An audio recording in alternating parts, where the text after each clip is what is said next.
I'm gonna pretend like this vodka, but it's water. He's an actor. I'm an actor. Hi, I'm Jeremy Radin. Hi. I'm gonna read first.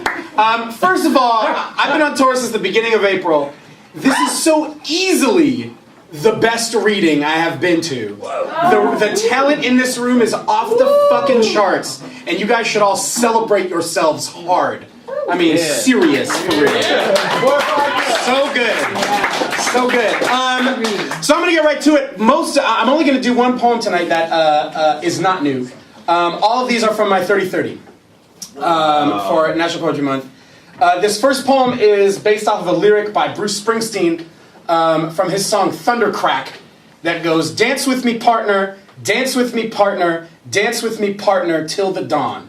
And if you haven't heard Thundercrack by Bruce Springsteen, get your life right. This poem is called Bring Me Down to Your Lightning Shack.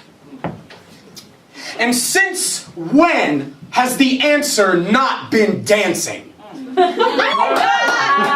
Since when has the answer been anything other than unhinged boogie, a reckless undoing of sweat from neck? The salted pearl of water flinging itself from the body onto the other body, a cheek, arm, collarbone, my ocean, making whoopee with your ocean. Until we are two oceans crashing into each other. You, ocean of tomatoes, lettuce, and cucumber. Me, ocean of sun, dirt, carbon monoxide. Did ever a world exist where we could not feed each other? Everything I need hard-coded into the way you let the song move through you. A fucking Torah of treble clefs. The word tattooing itself inside your blood, unfurling in your blood, writ across the pages of your blood, till all you can do is open every door in your muscles, spread your arms like a telephone. My arms are calling, and ring, and ring, and ring, and ring, and ring. Thank you. Yeah! Wow! Thanks, guys. I really do love dancing. I don't look like I love dancing, but I love dancing. 10 years of musical theater? Please. In case you guys didn't notice, I'm a fat guy, and I have stretch marks on my body. And I don't feel weird about them anymore. Yeah. You shouldn't either, whoever has them. So these poems, these are two poems, these are two poems that are basically an ode to stretch marks. Part one, ode to my stretch marks. Used to tell people that my cat got mad. For real. Can I stop there?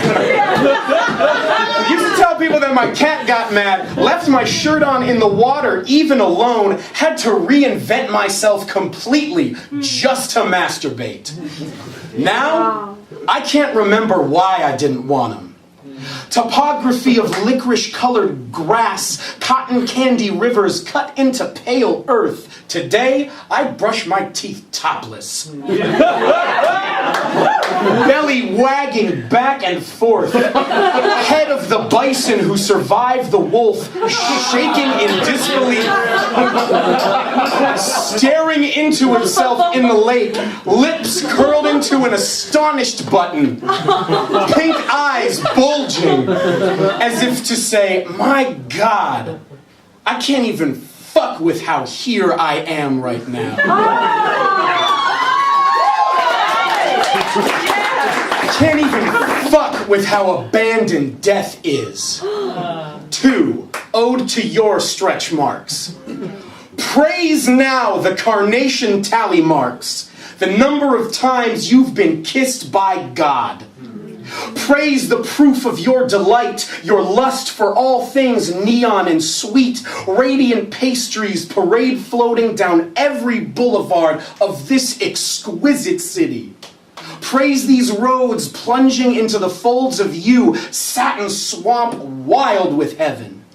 Praise these exclamation points shouting, I have let life in, I have let life in, I have let life in, I have let life in. Yeah. Praise now this inverted braille that a lover will lick your history out of, that your children will marvel at, the undone signature of what could not claim you. Know that hideous has no further business here. We only autograph shit that isn't ours anymore. Praise these hieroglyphics meaning fire, meaning rise, meaning all that has entered has left a mark. I am immune to nothing. Thank God, thank God. Praise these perfect lines like creases in a parachute, like zippers opening, like reams of elastic, like this is how the body makes room for what it loves. Thank you so much. I got one more for now. We're going to switch off. I got one more, then I'm going to bring Mindy up on the hood. My father is amazing. Yes. It is hard to write poems about your father. My dad had a massive heart attack last year that he survived. And this month he turned 60. So I want to read this for my dad. This poem is called Poem for My Father on His 60th Birthday. This poem will be easy to understand.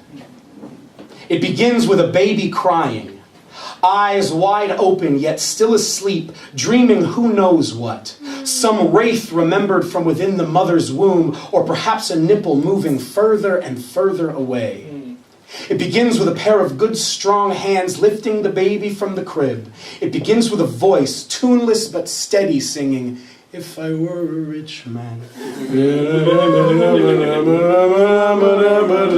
Like a washerman washing a window. It begins with a child playing with a nose that answers all questions of heritage. A nose like the spine of a Torah. What did the kids say to you as you ran around skinny in the schoolyard? Hey Phil, if you turned sideways, you'd look like a zipper. It begins with a holy noise pouring forth from that nose, not unlike a zipper the size of a river opening. I thought you must have been the engine moving the moon across the night. It begins with Robin Hood over and over, the sheriff and the jail, a celebration of foxes, a son more wolf than boy. It begins with wrestling matches in the living room, you on all fours taking an elbow to the center of your back, a 6-year-old Randy Savage flying off the ottoman. It begins with long drives to Disneyland. How many frozen bananas do you guys think I'm gonna eat? How many, Dad? 100! Sometimes you wouldn't even have one. But I did not doubt that you could do it.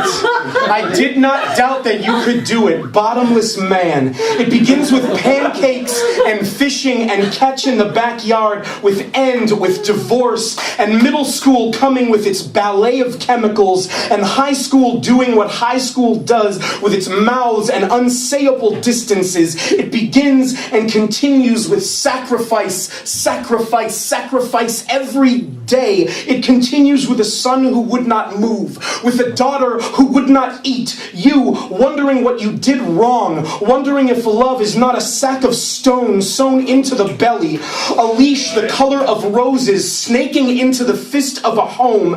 It continues with a real wrestling match in the kitchen with the shape of your son, who you will continue to support years from now. How could you have known that at almost 30, he would be living still in the same room, borrowing your credit card for meals, shoes, that you'd be paying his phone, gas, car, everything. You are paying for everything, and how little I've let you know how much I know. I said this poem would be easy to understand, but I don't understand it.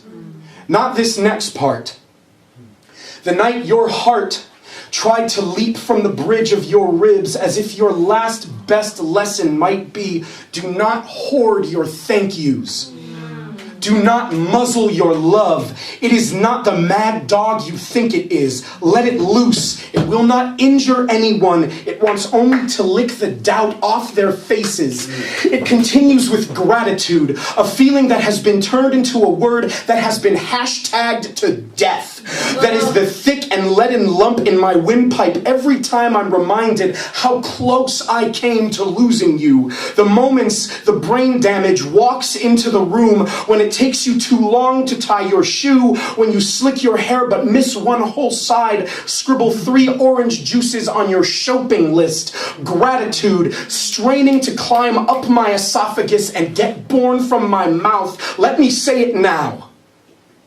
No matter how heavy the silence sits when I pick you up from work, no matter how exasperated when you ask me again who is who or what is what, let me say it now in a fit of ululation, yes, because I grieve how many times it has died, stranded in the back of my throat. Thank you, thank you, thank you. Hashtag gratitude, hashtag gratitude, hashtag gratitude, hashtag blessed, hashtag blessed, hashtag blessed.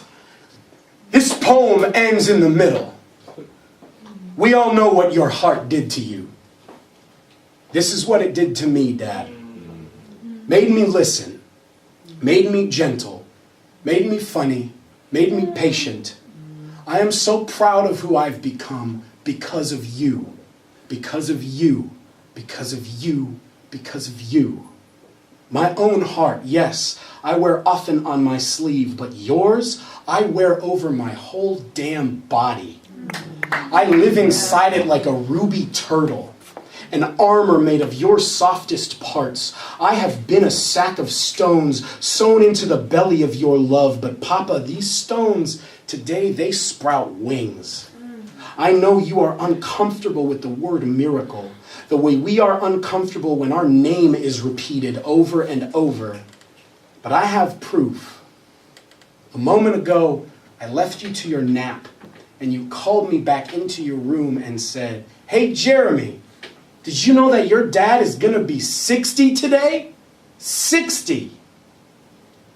This poem, it ends with survival. Something you speak better than I can every day.